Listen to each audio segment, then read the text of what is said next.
Chapter 18. Saying Goodbye to Sanctuary. Chomper was gone, left without her. Thus, Ruby and Rex went back to see how Magnificent was doing. The older male wasn't coming around, slumbering and breathing shallowly. Thunder, Horner, Glider, Damper, and Rose were there, looking at Ruby with worried expressions. "Will he heal?" Rose asked. Ruby looked Magnificent over, checking his pulse, finding it was weak. I'm sorry. There's no more I can do. Nothing I do will save him." "Well, we better start thinking about who's going to take over," Horner grunted. "Horner," Thunder scolded. "Let's not jump to conclusions." "Though he has a point. Without a leader, what will we do?" Damper asked with worry. "Indeed, there has to be some sort of leadership," Glider added. "Why not you, Miss Ruby? Rodney Chomper spoke highly of you. It's clear you're smart and could really help our herd. You would make a great leader." "While that is a kind offer it is, I need to get back to my island home, to our children."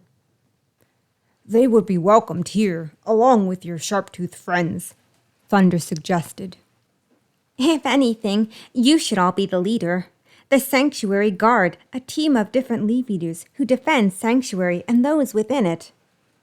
The five shared a curious glance and nodded in agreement, liking the idea themselves. When Ruby placed her hand on Magnificent's arm to check his pulse, he was gone. Letting his arm go, she looked at them, shaking her head. "Very well, we'll have a ceremony for him," Thunder said. Ruby stood back as Glider, Damper, and Rose wrapped the body in large leaves, tying vines, flowers around the wrapped body. They found a hollowed-out log, placing lovely flowers over the body. Thunder and Horner carried the log, walking as the members of Sanctuary lowered their heads to take a moment of silence. Rex stood by Ruby and held a curious expression, as though he'd never seen such an event. "They are like us. They mourn and grieve those lost." "You didn't think Leaf Eaters cared for their loved ones?" "Well, we thought they were simple-minded, didn't feel as deeply as ourselves. Maybe it made it easier to kill them, pretend they didn't think. The Alpha understood this long before us. He tried to tell us how deeply Leaf Eaters felt, and we laughed at him for it. Mocked him, drove him out of the mysterious beyond to live alone on some island. What does that say about us?" "Despite how the Sharptooth treated him, Chomper never wanted to hurt you. He regrets killing Redclaw, Stephanie." "But Stephanie was crazy from what I heard. He felt bad about ending her?" "Yes, he mourned all those he killed, Sharptooth and Leaf Eater alike." "He killed a Leaf Eater?" Rex seemed surprised by this knowledge. "Yes, he did.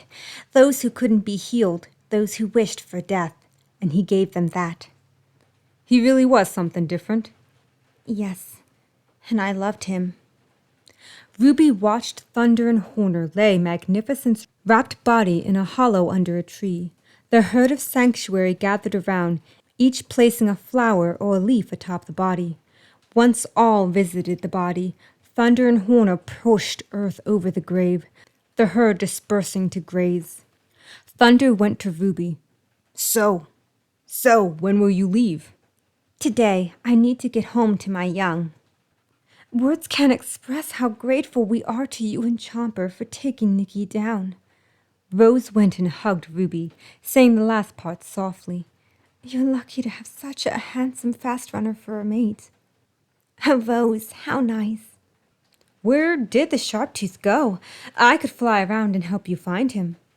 "No, Glider, that won't be necessary." "Who will aid you in your return home to the far side of the divide? You're in no shape to defend yourself." "Horner," Thunder scolded. "It's true, is it not?"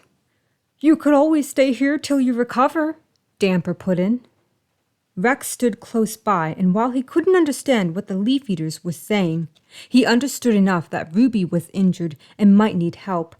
Of course, He didn't want to budge into the conversation, so he waited. Right, well, guess we'll go check our herd, Thunder said with surprise.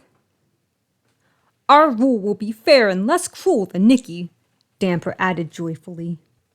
Indeed, remember what ways Nicky would use to get rid of those who opposed him? Glider mentioned.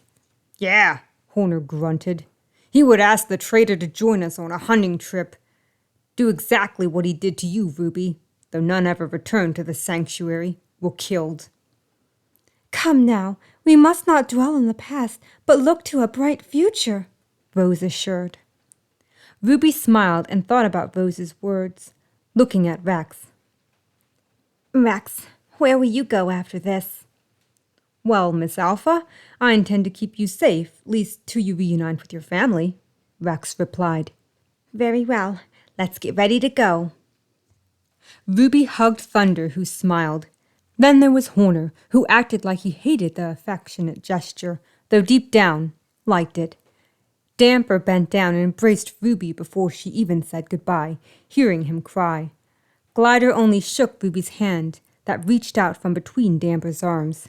Waving to Rose, Ruby went to fill her bag of supplies with greens, water, and even some fish for Rex. She also made a small nest, placing the egg within it to keep it warm. Thus, she was ready for her final departure.